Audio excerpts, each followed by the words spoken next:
Last but certainly not least, we have the top 10 tight ends on the season as of right now. These rankings will change, but if you enjoy, drop a like, subscribe to the channel, and let me know what you think in the comments. I always get back to you guys as quick as I can, but without further ado, let's get into it. Kicking off here with the current list that we have 20 through 11. A few weeks back, I did this video here on the channel. So if you're interested, you want to hear more of a deep dive on these guys' situations, go check that video out. Well, 11 through 15, all the way on the left, 16 through 20 in the middle of your screen. You guys can see the screen, right?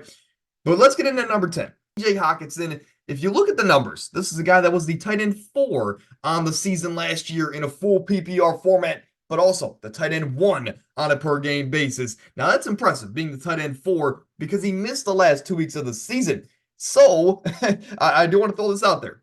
With in mind that he only missed 2 games on the year. Of the 16 games he did play, he only had 1 game under 10 fantasy points in a full PPR outing. So he was consistent, he was reliable, and he was healthy for the majority of the season. But that late season injury that may linger into this year, and of course his current quarterback situation, now with no Kirk Cousins, is why he's at number 10 here on the list. He could definitely be so much higher. I just want to see a couple reports that say, hey, he's 100% ready to go going into the season. But that's the biggest reason why he's this low. Do you want to trust Sam Darnold and or a rookie J.J. McCarthy on a week-to-week basis to provide you a fantasy-relevant tight end? That's the biggest question with TJ Hockenson. Now, I do believe this is his absolute floor. No matter if I'm his quarterback out there, he's going to be a top 10 tight end here in 2024, health willing. And, I think he's going to still continue to produce at a high level. I just don't know if he has the upside of the top 9 guys given his quarterback situation. At number 9, we have David Njoku. Call me a homer, but I believe the potential is there, and we'll get into it. As last season, just like many of the tight ends on this list, was a tale of 2 halves for David Njoku, because from weeks 1 through 6, which is when Deshaun Watson was his primary quarterback, he was the tight end 22 throughout that stretch. And of course, he was only averaging just about 6.5 fantasy points a game. And that's going to be a situation this year. So keep that in mind. But after Deshaun Watson went down with that shoulder injury, and we had a carousel of just quarterbacks until finally Joe Flacco took the place, from weeks 7 through 18, David Njoku was the tight end number 1 throughout that stretch, throughout the later half of the season, especially in fantasy. And he went from averaging 6.5 fantasy points with Deshaun Watson to 15.5 with primarily Joe Flacco as his quarterback. He's at number 9 because of the sample size that we've seen, again, with his quarterback this year. Presumably, it's going to be Deshaun Watson. And again, when they're together, they haven't found that same chemistry on the field like he did with Joe Flacco. Now, we simply don't know for certain what we're going to get on a week-to-week basis from David Njoku, especially in that first month of the year. But if Kevin Stefanski continues to use him and scheme around David Njoku in the passing game like he did last year with that carousel of quarterbacks, I don't see why not. Why can't Deshaun Watson complete a couple screen passes to David Njoku and let him go to work? That is where most of his damage came from last season. So if they continue to scheme around him, the talent is there with David Njoku and the upside is there. But is that connection? That's the biggest question, and that's why he's at number 9. At number 8, another second half bloomer. Again, George Kittle. He finished as the tight end 5 on the year, but that came with a rough start to the year. But he's going into this year, same situation as last year and the last couple of years. And I know there's been rumblings around Brandon Ayuk potentially being traded, but I believe if they were going to do that, they would have done it already. So all signs point to he's going to be coming back and his team's going to run it back for one more year, right? But if that is the case, if Ayuk is traded, that's only going to open up more targets for a guy in George Kittle that has been the tight end 3 and the tight end 5 over the last 2 seasons in this Brock Purdy era. We know what we're getting from George Kittle. He's going to be a top 5 level tight end, but I believe the top 7 guys just have a little bit more upside. At number 7, Kyle Pitts. One guy that has not shown the consistency as the guys below him here, or even the guys above him, but we are still waiting on this guy to take that next step. And if you can finally hit on the year that he takes the next step, it's going to be dangerous. Because from an eye test level, this is the best college football tight end I've ever seen with my own 2 eyes. And after being a top 5 selection 2 years ago, let's just say he hasn't lived up to being that top 5 selection. There's kind of a reason you don't take tight ends that high in the draft. Now, I will say, he's had to survive the terrible combination of Arthur Smith, who used him as a decoy, and Desmond Ridder, who's not an NFL starting quarterback. So he's done the best that he could in that situation, right? But he's now in the best situation of his career. So there's no more excuses for Kyle Pitts if he can stay healthy. He has a new coach, a new coaching staff that has said they want to scheme in the passing game around Kyle Pitts. And then they also get a new quarterback in Kirk Cousins. Heck, I would even say that Michael Penix, if he gets some run this year, he's the best quarterback that Pitts has had at a professional level or even at the collegiate level. All respects go out there to Kyle Trask, but Michael Penix is better. But if there's one thing we know about Kirk Cousins, right, is that he loves to use his tight ends in the passing game. Whether it was Chris Cooley, throwback name of the day, or Jordan Reed, another throwback name there in Washington early in Kirk Cousins' career. Or when he went to Minnesota, he had Kyle Rudolph, who was fantasy relevant. Or, of course, eventually TJ Hockenson there for about a year. Those are all four tight ends that were fantasy relevant when Kirk Cousins was their quarterback. Kirk gets these guys the ball, and dare I say, Kyle Pitts might be the most talented tight end he's ever had in his career. Of course, we're talking about Kirk Cousins. I know a lot of people are expecting that Drake London's going to be the guy to take that next step in this offense, to be the number one go-to guy in this offense. I'm going to bet that it's going to be Kyle Pitts over Drake London in that case. But again, that's just the biased Gators fan in me. I just think Pitts maybe has the most upside out of any tight end on this list. At number 6, Evan Engram. Over the last 2 years in Jacksonville, Evan Engram has been the tight end 7 and the tight end 2. Again, last year, tight end 2 on the season. It's safe to say that Trevor Lawrence likes the connection and he likes to trust the guy in Evan Engram there in Jacksonville. But in fact, last year, Evan Engram led all tight ends in receptions and targets, and might I add, by a wide margin. It's the same situation as last year, just some rotating pieces there at the wide receiver position.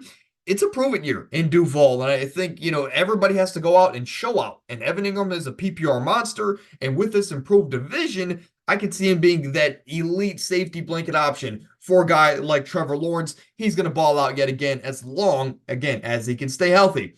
At number 5, is Mark Andrews. From weeks 1 through 9, when he was healthy on the season before his injury, Mark Andrews was the tight end 3 on the season, averaging just about 15.5 fantasy points a game, as crazy as that sounds. But all reports say he's going to be back fully healthy from his injury. And when he is, I guess there's no question as far as who's the go-to guy in this offense. And it's going to be the same situation as last year. Again, as long as he can stay healthy. But now Derrick Henry is in the fold. And that's going to be a big question about these Baltimore Ravens options. How much does Derrick Henry take away from guys like Zay Flowers and Mark Andrews? To be honest, I think if anything, it's only going to take more eyes off of Mark Andrews, having a guy like Derrick Henry in the box.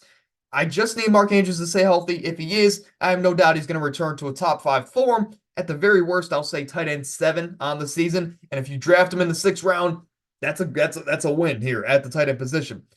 At number 4, the new go-to guy in the Buffalo offense is without a doubt going to be Dalton Kincaid. Stephon Diggs is gone, and when this offense changed offensive coordinators midseason last year, from week 7 on, Dalton Kincaid was the tight end 9 on the season. I'm only expecting this offense to be more comfortable this year in this scheme, and I'm only expecting Dalton Kincaid to be more comfortable in his second year of football. And as much as the media loves Keon Coleman, of course, rookie wide receiver out of Florida State, he's not going to take all of the 160 targets that Stephon Diggs commanded last season. So there's 160 open targets in this offense, and instead of Keon Coleman and Curtis Samuel taking them, I'm going to look for Dalton Kincaid to take the majority of them, maybe an extra 40 or 50 of them, and dominate here in his second season. A lot of upside there in Buffalo for Mr. Dalton Kincaid. At number 3, we have Trey McBride, thumbnail of the video, but of course, he's a guy that a lot of people aren't, very excited about, and it could just be a situation that he's there in Arizona, and people don't like to believe in Kyler Murray, but it seems to be a common trend with these tight ends where it was a tale of two halves, like I mentioned there at the beginning of the video. And nothing is different here with Trey McBride, as when this offense finally turned the page from getting away from Zach Ertz and turning the offense at that position to Trey McBride, he took off, and this offense took off, especially when Kyler Murray returned. From week 8 on, so the second half of the season, Trey McBride was the tight end 3 in that stretch in the second half of the year. I believe he can maintain that pace this year And with the addition of Marvin Harrison, a lot of people would say, hey, that's going to take away a lot of fantasy points from McBride. Sure, but I still think it's going to take eyes off of Marvin Harrison, giving Trey McBride a lot of one-on-one opportunities.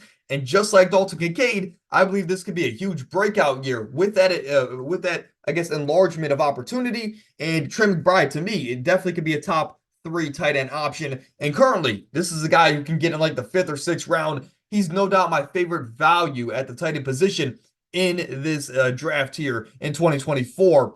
At number 2, though, we're going to talk about Mr. Reliable. Might be a shock why he's not number 1, but you guys can understand who's number 1 and for a good reason. Travis Kelce, of course. Let's just take a quick trip down memory lane. This is a guy that's dominated fantasy football for years, especially in this Mahomes era. So let's just take a look at these last 4 years that these two have spent together. Going back, again, in order of the 4 years they've spent together. Travis Kelce has been the tight end 1, the 2, the 1, and the 3. He's averaging just about a top 2 tight end with Patrick Mahomes as his quarterback. This team has only gotten better on their quest for the NFL's first ever three-peat as far as being Super Bowl champions.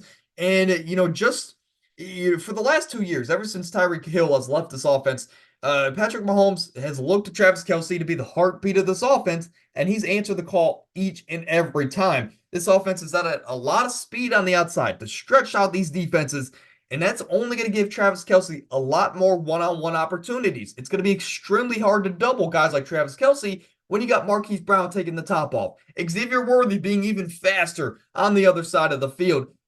And that is where Travis Kelce's made his career, was winning these one-on-one opportunities underneath and in the the intermediate levels. And I know he's older, but I think that we can get an elite year from Travis Kelce. Maybe his last elite year could be this year. I just think it's going to be the easiest year for him that he's had in a long time, given the speed on the outsides, especially if those guys can catch the ball. It's going to be extremely hard, again, to put more than one body on Travis Kelce. So if you're drafting Travis Kelce here, again, it's going to be a second, third round selection for you. Let's just hope we can get one more elite year. But again, I know he's older, but he's never had an easier situation, at least not in a long time. And at number 1, Sam Laporta, right? This is a guy who maybe had the greatest rookie season by a tight end ever, especially in fantasy football, because he was top 5 in these categories at the tight end position. Receptions, targets, yards, 20-plus yard plays, and touchdowns, of course, where he was first overall. And I meant to say this, he was top 5 in those categories, aside from the touchdown position. But same situation as last year for Sam Laporta, but this team is only going to trust them more going into this year. And you know why? Because they kept their offensive coordinator in Ben Johnson. This team is only going to have more trust in him and Amon-Ra this year. And this is a team that has their eyes set on the Super Bowl, on that Lombardi trophy.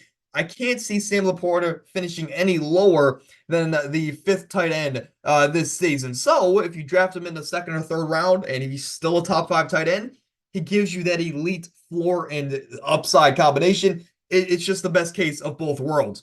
But ultimately, that is going to do it here for today's video.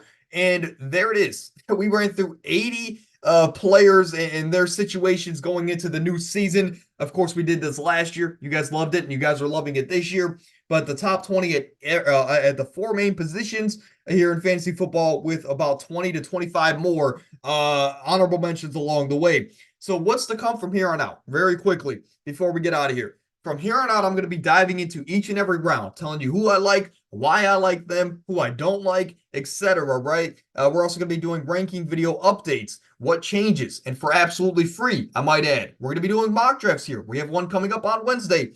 We do everything absolutely for free here on this channel, like I mentioned, and we do it consistently. So if you enjoy it, drop a like, subscribe to the channel, and if you have any comments from now until the end of the year, drop them in the comments. I get back to you guys as quick as I possibly can. So again, at the end of the day, we're all fantasy football players. But until tomorrow, where we have a podcast diving into the NBA Finals, of course, giving you our predictions there. Stay happy, stay healthy. Get out of here.